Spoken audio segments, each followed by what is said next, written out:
It's true, actually. That's a good point. Yeah, right. You heard it here first, folks. Well, It's 2025. We got to update our linguistics. welcome to VCR, Vintage Cinema Rewind. We're bringing old movies to new viewers. I'm Blake, And I'm Michael.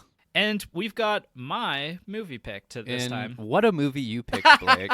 I have to say, I feel like there are sometimes stretches where, we watch movies and it's kind of like, yeah, it was okay. Or I don't know, it wasn't really for me. But I feel like these last 4 or 5 months, it's just been banger after banger after banger. Like Gladiator, Raising Arizona, Edward Scissorhands, and then now this, Doing Repo Man from 1984. Repo Man from 19. And boy, howdy, is this, if I was training a pod person or Shadow the Hedgehog, and they wanted me to explain the 80s to them, I just showed them this movie. This movie is maybe one of the most 80s movies ever made. So I have a few fucking good 80s. comparisons for later, and we're doing the no spoiler episode right now.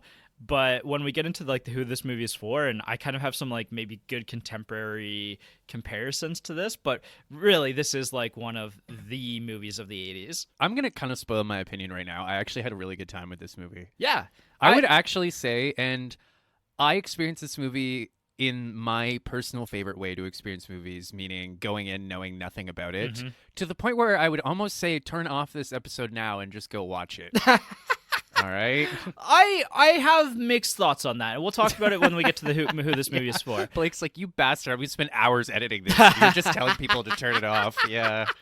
God, when my book comes out, I'll be like, yeah, just don't buy it. It's fine. It's pretty good. You don't have to read it. The world's but worst self-promoter. it's fine. No, I don't know. I think that there are people that are going to bounce off this, and we'll talk about that and who this movie is for, because I know for a fact one person has told me in the past that they started it and were like, this isn't for me. And I was like, yeah, it's probably not for you. Probably not, no. So that's why we do this part of the podcast anyway. So let's get into the plot of Repo Man. This movie, that we're talking about. Okay, so Emilio Estevez stars as Otto Maddox, let's just call him the world's angriest white man. The world's angriest teenager. If you want to talk teen angst in the 80s, this is it, right? Yeah. This is Holden Caulfield in his 80s incarnation. He's an amateur punk rocker. He's just an extremely furious young man, right? Yes. In one of the first scenes we see him in, he gets fired from his job. Kind of his own fault too, right? Oh, yeah. It's not... his boss is kind of giving him the gears about something, and he just... Yeah, but what he's giving the gears about is, also very trivial and stupid. So, Yeah. in defense here. Yeah, so Otto has a rough day where he gets fired from his job. His girlfriend starts cheating on him with one of his best friends. And apparently he had a conversation with his parents where they promised him $1,000 if he graduated high school. So he wants that money now so he can travel Europe, and they gave it to a TV televangelist. Yeah. Right? Yeah. So which is a really funny part of the movie. really, really funny. So Otto's having a rough day, and then he sort of stumbles into the job of being a car repossessor. Yeah. Kind of by accident, right? And he's kind of indoctrinated into this world of colorful characters and big personalities and very, very angry older men. And intense situations. And things kind of dovetail from there. Meanwhile, there's sort of this, I don't know what you would call it, a sci-fi paranormal subplot going on where there's, right. I don't remember what it was, a 1967 Chevy or something. 1964 Chevy Malibu. Right. So you know how in Pulp Fiction when they open the briefcase and you just see this golden light? So now imagine that, but imagine it in the trunk of a car. Right. And it also melts you. No. I'm going to revise that. It's imagine the Ark of the Covenant in some dude's trunk. Yeah. So there's a lot. It's almost kind of similar to Snatch, yes. I found, in that there's just a lot going on. There is. Yeah, actually, you know what? That's a pretty good plot summary. No, I think it is as well. And it kind of just dovetails from there. And bringing up Snatch is actually something that I was planning on bringing up as well, because it's kind of an ensemble cast. It's kind of there's a lot happening, and there's a lot of different plot threads being pulled all at the same time. This might be Henry Dean Stanton's best performance too, I would imagine. I don't know. Well, let's talk characters of people you may know. And you've already mentioned Emilio Estevez. maybe we'll circle back to him. Harry Dean Stanton's kind of maybe the second title name on the movie, playing Bud, one of the Repo Men who actually pretty much gets Otto into the game. He's kind of like, imagine Obi-Wan if he was a dick. Yeah. And Harry Dean Stanton is kind of like, one of the character actors of Hollywood ever, I would say. We've already talked about him in Alien and The Last Temptation of Christ. It's so funny whenever we bring up Last Temptation of Christ organically in this podcast. But Yeah, that movie that neither of us will ever watch again. Never again. But he's also done like so many things and worked with so many big directors. Like he did Escape from New York. He's done, like I said, Alien, The Green Mile. He was in Twin Peaks. Rip David Lynch. Yeah, that was sad. I was really sad to see that. Yeah, I know you're a big fan. It's sad. I've completely been... I didn't always vibe with his work, but I just really liked him. I would have loved to have hung out with him. Yeah. Just such a weird oddball person. I have to imagine a lot of that was kind of put on to build his own brand, but I don't know that it was though. I would hope to it's funny, and now this is the David Lynch podcast. I saw an old interview with him on, I think it was Letterman, where I think he talked about how he wanted them to move Twin Peaks from Saturday night to Wednesday night because in his mind, people who watch Twin Peaks are partying on Saturday night. Here's this quote where he's like, the people who watch Twin Peaks are the party people. Nice. And he looks so sincere when he's saying it. Yeah. Oh, that's the kind of unhingement that I ascribe to. Nice. At some point, we'll do a David Lynch movie. I've actually never seen a David Lynch movie. Really? Which is crazy. I was looking at his IMDb the other day when he passed away, and I was like, I still have yet to see a David Lynch movie. You've yet to see it. That's maybe my biggest filmography hole. I guess. Normally I'm the one. I feel like I'm the Swiss cheese on this podcast with all these holes in my knowledge, but you've never seen a single David Lynch movie? Not a single one. I think we should do Blue Velvet. Maybe we'll do that for my birthday later this year because... It might even come up earlier because, even, after he passed away, I was hanging out with a few of my friends earlier this weekend and, they brought up, David Lynch passing away and then they brought up Blue Velvet and how great of a movie that is. So it's definitely one that is higher up now on our list of things to get to. I feel and I'm not a David Lynch scholar, but, I feel like Blue Velvet would be a good starting point for you. Yeah. Because it's weird, but it's not too out there. Not starting with Eraserhead? No. Well, it's funny. I tried watching Mulholland Drive with my dad once, and about 10 minutes in, he was just like, what the fuck is this? We just turned it off. Nice. Yeah. And never brought it up again. Yeah. I mean, one of those moments where you and your dad don't look each other in the eye for a couple days, and you just kind of go through it. That's awesome.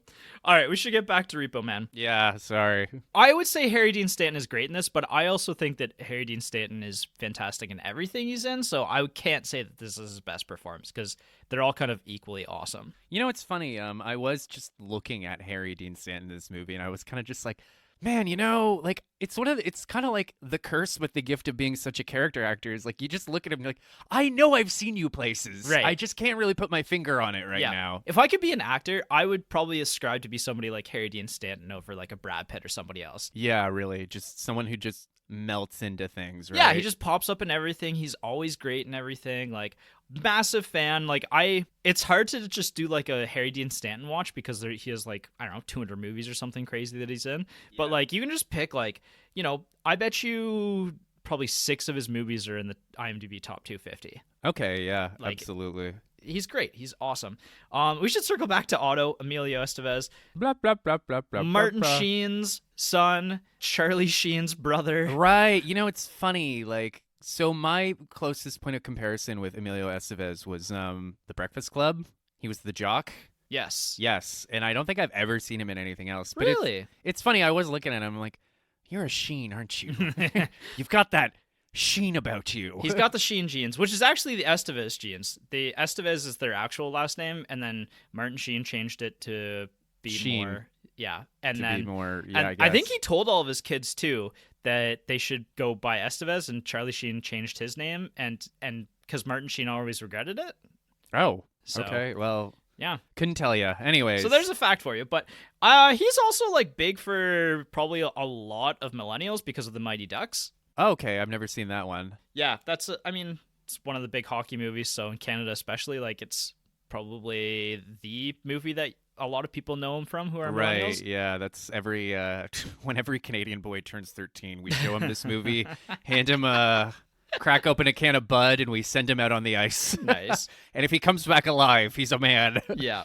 But yeah, you brought up like the fact that he's in The Breakfast Club. He's also in The Outsiders, which I always forget. Oh shit, which Francis Ford Coppola directed. Yep. Which I also always forget. He is Ponyboy, isn't he? Is he? Fuck, no, I don't that's know. C. Thomas Howell. I don't even know who that is. Who is he in that movie? Oh, he's Two-Bit Matthews. Is that a good book? Yes. I remember reading it when I was 13. Does it hold up? I don't know if it holds up because I haven't watched it or read it in a long time or watched it in a long time. I'm pretty sure I own the DVD of it, though. Do you? Oh, maybe we think I should do. do that one of these days. It's a Francis Ford Coppola movie, which we always also forget about. Oh, that Coppola. All of the rest of the actors in this movie are kind of people that you almost certainly have never heard of.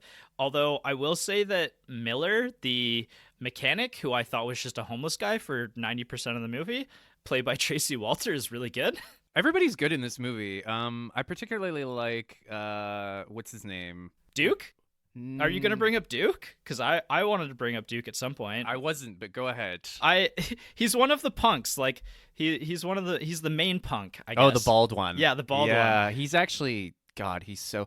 I just want to say like this movie is so. It's one of my favorite types of movies in the fact that I feel like you've got some movies that are stupid, but they're pretending to be smart. Right. And then you've got a smart movie that's kind of pretending to be stupid, and that's this. Yes. Like, it's like the same vein as, like, Jojo Rabbit or, like, Rick and Morty or even, like, a lot of comic books, right? Like, this movie is so... Like, I was watching this movie last night, and I was like, this movie's smart. Yeah. Like, it's very well written. Yes. It's deceptively well written. Yeah. And that's almost, like, such a badge of like mastery, right? The fact that like you can almost pretend you're not trying. Like you can do so much but almost make it look so easy. Right. Or almost make it look almost intentionally sloppy. But it's still like, mwah. I want to kiss this movie. I want to kiss Emilio Estevez. No, I kind of agree with you. Like, the writers of this movie, I believe, are also the producers, and they didn't do a whole lot else after this. The director, Alex Cole, mostly independent filmmaker, so there's probably not all the movies that you've heard of from him. I will say, though, that I did recently see him. Like, when I was looking into everybody, I was like, oh, that face is familiar, and I looked him up, and he appears in Mad God, which is the Phil Tippett stop-motion horror movie that came out last year. Oh, okay. He plays the last man in that. Interesting. Okay, good for him. Yeah, which is a movie that I liked, but I liked the aesthetic, and I don't know if I quite got everything. Okay. Who's like the man, I can't remember the name, but like the guy, like the main Repo Man, like the boss, like the balding fat guy. I don't remember his name. They're all named after beers. I did notice it's not that. Light. It's not Miller. I think it was Ollie was his name, which I don't know which beer that even is, but Yeah, well, Tom Finnegan then. yeah. Not familiar, but I feel like I've seen him places. I don't think we have. Like, I think that it's really just Harry Dean Stanton and Emilio Estevez are the only two that pop up in anything really else. Okay. Huh. Oh, actually, there is one person who pops up in this movie, and I bet you didn't even catch who this is. No. Jimmy Buffett is in this movie. Where? He is the blonde agent who asks Layla if she needs a ride. Oh, that's Jimmy Buffett? That's Jimmy Buffett. Wow. Well, good for him. He's going places. He might even own a restaurant someday. Oh, Jimmy Buffett? Yeah, maybe. No, there's literally a Jimmy Buffett's there's like a whole franchise of restaurants. Oh, okay. Wow, I am. What a time to be alive. Oh man, that's great. And I'm pretty sure they only play like his music the whole time at his restaurant. I think the people who work there are probably ripping their fucking hair out. Yes. They're probably slowly going deaf. I gotta imagine, yes. Yeah. And these people also appear in this movie, and they're probably names that a lot of people haven't heard, but this is probably gonna translate into who this movie's for. But there's actually 2 musical performances from the Circle Jerks and the Untouchables in this. Both the bands actually like appear in the movie. And those are real bands? Yeah. When I heard the name Circle Jerk, I was like, what?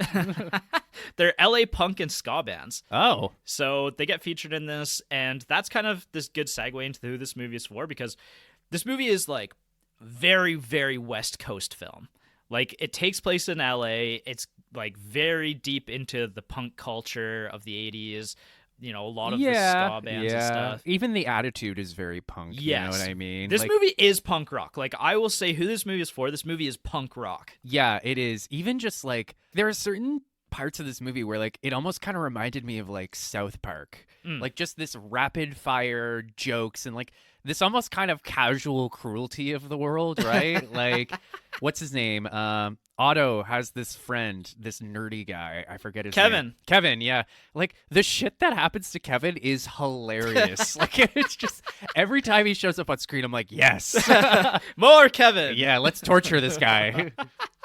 Yeah, there's something really magical about how that all works. Like, it's also, like you said, the most 80s movie. Like, it's got that 80s aggressiveness to it. Like, I think that this movie is in part, it's a movie that's trapped in its own time in a sense, but it also holds up really well. I would almost say, and I was thinking about this while I was watching it, that it's almost kind of like, I said that Snatch is a movie that's really about the energy and the momentum. Right. This movie is really about a place. Yeah. It's almost like LA itself is the main character of this movie. Yeah, definitely. It's one of those kind of movies for sure.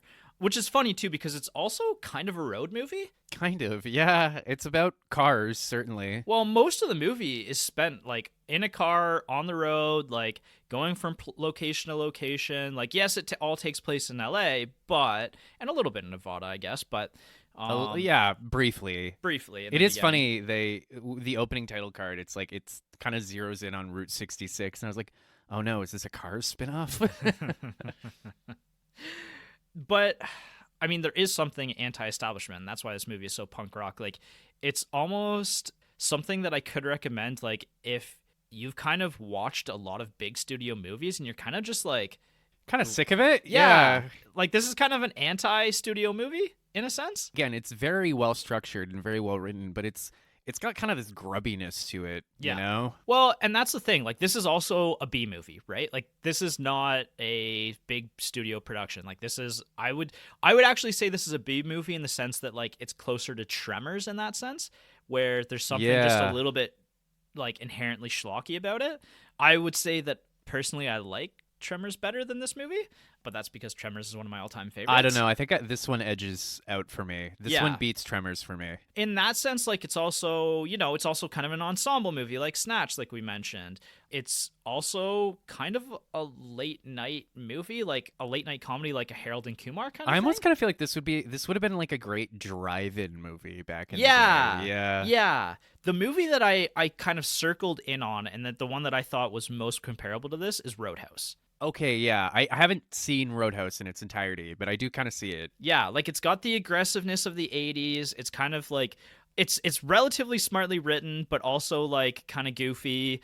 It's stupid aggressive. Like, you know what? I was going to save this for next week's episode, but one of my favorite moments in this movie, and it kind of just sums up like the tone and the attitude, is like there's a scene where Harry Dean Stanton's character is in the hospital, and Bud goes to talk to him, and he kind of like sits with him in his hospital bed, and it's like he's like, "Yeah, I'm sorry for running out on you, man. It's kind of like when I was a kid, I had these big wheels," and you're kind of like, okay, like we've seen this scene before, right? It's gonna be this like touching deathbed reconciliation, but like he doesn't even spit out like the first sentence, and then one of the other characters is like, "Hey, like the bad guys are here." He's like, "Oh," and he just gets up and runs away. I'm just like, it's almost kind of like, it's like, okay, we've seen this scene before, touching deathbed reconciliation. That's just like, never mind, fuck this, and then we just run away. Yeah, I think that this is something that you also have to lean into. Is like the plot of this movie is like hyper contrived, hyper contrived, and almost like hard to parse at times. Yeah, right. Yeah,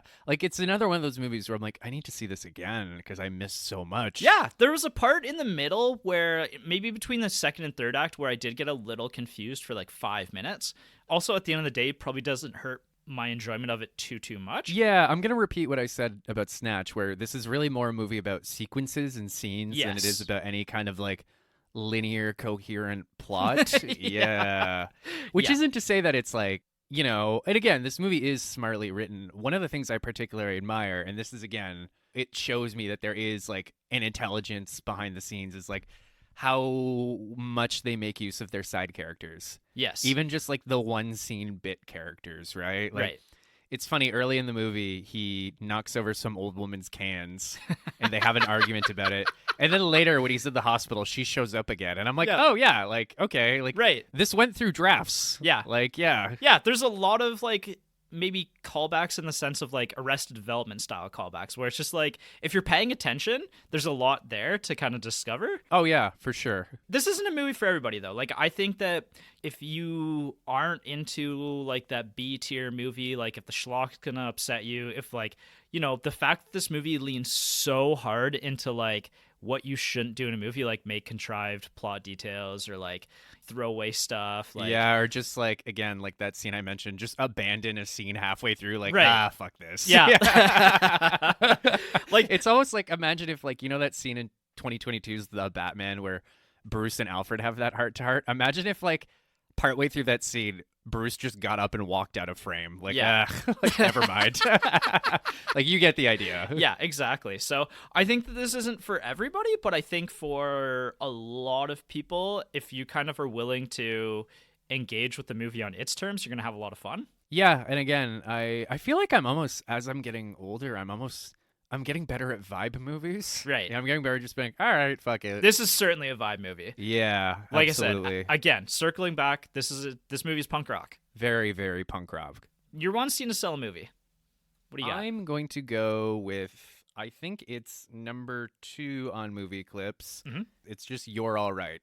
Okay. So what's happened is, and again, this is why I think it's good. It's really good going into this movie knowing nothing about it, because so earlier Otto meets Bud, Harry Dean Stanton, and he's kind of like, hey, you know, I got like my wife is going into labor and I need someone to take my car with me. And right. then it obviously, like, it's sketchy looking. Mm-hmm. And at one point he's just like, Otto asks him a question, like, well, what about your wife? And he's just like, like, never mind. Like, she'll, you know, whatever. She'll right? take the bus. She'll take the bus. She's yeah. a rock. So, yeah, he basically tricks Otto into helping him repossess a car. And then they go back to the workshop and we meet this really like funny cast of characters. Like, you've got the boss, and then you've got like the the like retired cop character, and like Marlene, the like very polished, very well put together secretary. Mm-hmm. They toss him a beer and he's like, "You're a Repo Man," and then he just empties the beer onto the floor. They're just like, "Yeah, you're all right, kid." Yeah. And I think like there's something kind of weirdly wholesome about that moment too, right? You know, like, it's funny. This movie almost kind of reminded me, this is a weird comparison, of like Blood Meridian by Cormac McCarthy, where it's like a kid who's being like indoctrinated into this weird, fucked up world. Right. And again, it's not nearly as dark as Blood Meridian. I mean, few works of art even come close to being as dark. I'm looking at a copy of it right now. It's on your night table, and like, I'm too scared to open it. But like, yeah. It's great because it's when we meet the characters, right? Mm-hmm. So yeah, that's my one scene to sell the movie. And it's also like, it's such a ridiculous and over the top scene that it, like, if you like the scene, you will probably enjoy the movie, right? Yeah, it also has like one of my favorite quotes at the end of it, which I'm not going to spoil until you've seen it because it'll make you probably laugh out loud. Mm-hmm. But I'll mention in the deep dive episode. My favorite scene to sell the movie is the fourth one, the repo code, which is when Otto and Bud are sitting in the car and Bud's kind of giving him the rules of the road, like telling him like his code for how to repossess vehicles. I love men with code movies. Yeah, even though the code is kind of stupid. Yeah. Although I actually thought the code was relatively intelligent. Like, you know, it's obviously, this is a guy who's been doing what he's been doing for a long time. He understands, like, you know, the ins and outs of how to get a car and get it safely. There's also the moment too where he, like, at the end of all of this, they see like a car getting towed and they basically have this discussion like about how they hate regular people and how they're just like, they're kind of just like people on the outskirts of society almost. Yeah, it's funny. And we'll talk about this more next week, I'm sure. But like it's funny. So we've got Otto, who's this really angry punk kid, and then you've got all these older dudes, and like, there's kind of a charming bond they have, but like the rational part of my brain is like, these men are all terrible influences on Otto, right? Like, they're all deranged, and like Bud, he has this whole thing about how he hates regular people and blah blah blah, and he's like, most people spend their life trying to get out of tense situations. We get into tense situations, Yeah, right? right. Yeah. Well, but I think that also somebody like Otto is kind of a natural for this world, right? Like everybody fits. You just have to find where you fit. Like somebody who's like just inherently aggressive and is always like looking to kind of start something. shit. Yeah. Like that's kind of Otto is. That's In his a nature. nutshell. Yeah. Right. So I think that scene's really good. And again, I think that there's an aspect of this movie that's like men with codes, and every Repo Man has like a different code of conduct to him, which I find really interesting how the movie gets played out. Is that the scene where they do cocaine together? Yes, that's also the scene where they do coke together. So it's not only is it like man with a code, it's also like one of the most 80s scenes in the movie. Like it's so funny too, where he's just like, he's talking about like, he's like, yeah, you gotta get up at 3 and you gotta be out of there by 4. He's like, that's why every Repo Man I know does speed. And Otto's just like, speed, and then hard cut to them doing cocaine together. Yes. I made some notes for this movie, and at that point I just wrote, what did I write? Oh yeah, for that part I just wrote, doing a cocaine with a teenager. I guess the 80s were a simpler time. Oh, that's great. So when to watch? For me, this is like a late night movie. This is a Friday night. The way I set this movie up for success is I do it it's a double feature. I start with like something that's like good, like something that I really want to watch. Maybe it's an hour and a half to 2 hours kind of thing. And then this is like my transition into 9 p.m., 10 p.m., like second half of the night. Like I'm probably thinking a little bit less, a little bit harder watching the movie, and I'm just there for a good time. Yeah, honestly, like, I feel like this is a good, like, if you watch something dark and heavy, this is a good palate cleanser. Yeah. If you don't want to have nightmares, put this movie on. Can't recommend this enough as, like, your second feature in your movie nights. Like, and that's, for me, that's Friday nights. Every Friday is usually a double feature for me. Every Friday is indeed a double feature for Blake. Where to watch? Right now, this one's not actually streaming. Guess where I watched it? YouTube. Yeah. Rented. I want to just say, if you're like me and you like captions, this movie has some of the worst captions I've ever seen. In the sense that it's like there's almost a full 2-minute delay. What? Yeah. So don't watch it on YouTube. Don't watch it on YouTube if you want captions. I don't know if maybe my laptop was acting up, but I was just like... It happens with some movies, though. You're probably right. Like, it is probably a mess. I will say that I saw it on either Tubi or Prime in the last year, and I couldn't fit it into our movie watching schedule. Okay. So check it out and pay attention if it goes on either of those. What I'll say is, like, I'd actually wait for it to go on something like Prime, because Prime has, like, that, like, X-ray thing where you can kind of, like, see who's in each scene. But on top of that, it also says, like, what the music is in each scene. Okay, so if you really want to vibe with that, this will give you more information. Yeah, like I kind of want to watch the movie over again and like try to pinpoint what each song is, because there's a few songs in this movie that I was like, oh, that's a banger. Like that's something that I would listen to. Yeah, no, for sure. That's something that I'll also say about this movie. Not only is this movie punk rock, but it's also like low-key a punk rock music movie. Like there's so much music in this movie, and if you're kind of into that style of music, if you're into like the California West Coast style of music, like this is a movie that's probably deeply for you as well. If you're a Gen Xer, you will love this movie. Yeah. Yeah, actually maybe that's my review in a nutshell. This is a movie by Gen Xers for Gen Xers. Yeah, well, and that's part of it as well too, right? Like the Emilio Estevez, his character is a Gen Xer, and like there's even like ideas in this movie about growing up in like the Reagan era and like your parents being ex-hippies and stuff like that, right? Yeah, no, for sure. So you're definitely going to connect with some of those aspects. All right, and I think that's everything I want to talk about for the primary episode. So we will see you next week for the deep dive. We'll see you next week for the deep dive. And next movie after this too, because I got to remember to keep doing this in the primer episode. The next movie we're doing is a romance movie, and I haven't looked at any romance movies yet, so would love a recommendation for a romance movie. Yeah, actually, help a brother out. Yeah, for sure. All right, well, as always, tell your dad. Tell your dad. This is a guy's movie, so your dad's gonna maybe like this one. Unless he's your dad. Your dad might not have liked this one. No, I don't think. Actually, you know what? My dad might have. He had a sense of humor. My dad, I think, would like this movie, but he would also be like, well, that was weird. Yeah, all right. Like, all right, we'll see you next time. Bye.